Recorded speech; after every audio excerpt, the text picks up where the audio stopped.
This is Fox 9 News at 5. A former Minneapolis police officer takes the stand testifying in a federal trial about the day George Floyd was killed. Good evening. Thank you for joining us. I'm Kelsey Carlson. And I'm Amy Hucker. Tou Thao testifying in his own defense today. He is charged along with Thomas Lane and J. Alexander King with violating George Floyd's civil rights. Rob Olson joining us live now with more. And so, Rob, this is the first time we're hearing from any of the officers.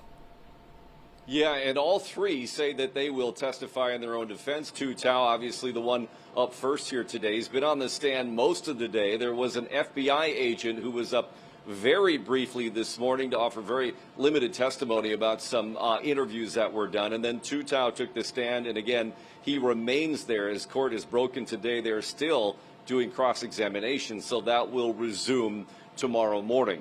Now, Tou Thao testified today under his direct questioning from his own attorney that when he arrived at 38th in Chicago and approached the squad cars, Lane and King were trying to put George Floyd in the back seat. He said that was a struggle that he'd not seen in his 8 years, never quite like that. That even when Derek Chauvin joined in, he said George Floyd had more strength than all three officers could handle, immediately suspecting drug use and excited delirium because of that strength and the erratic nature of George Floyd, which is why they talked about using a hobble tie to hold him down, but decided to instead restrain him manually until the ambulance got there. That was part of their excited delirium training. Earlier in the day, his defense attorney showed a series of photos taken from Thao's training with MPD that showed people being held down, prone. This is from use of force training, often with knees on their upper back and sometimes directly on their necks, and that they were never corrected by instructors that that was incorrect. So that was part of training, he testified. He went on to testify about his role standing guard in the street. He said it was a human traffic cone to protect the officers and George Floyd from traffic and to hold the bystanders back on the sidewalk. He said that when they were asking to check George Floyd's condition, check for a pulse, he assumed that that was directed at the officers who were over George Floyd, since they were the ones in the position to do that.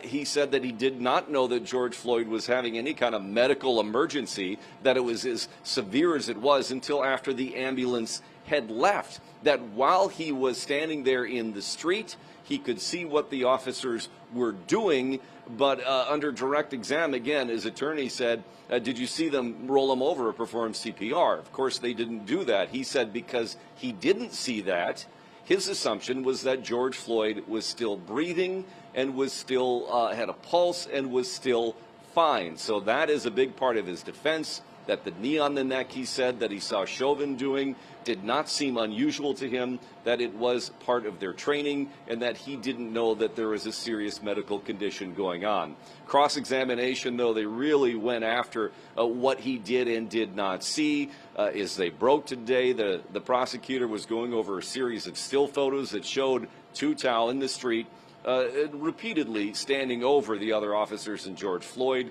and looking back and forth. She's really trying to raise a lot of doubts that he did not know how serious that condition was and still failed to do anything about it. And again, he'll be back on the stand tomorrow. Officers King and Lane, former officers King and Lane, also expected on the stand here in their own defense. Live in St. Paul, Rob Olson, Fox 9. All right, Rob, thank you. Governor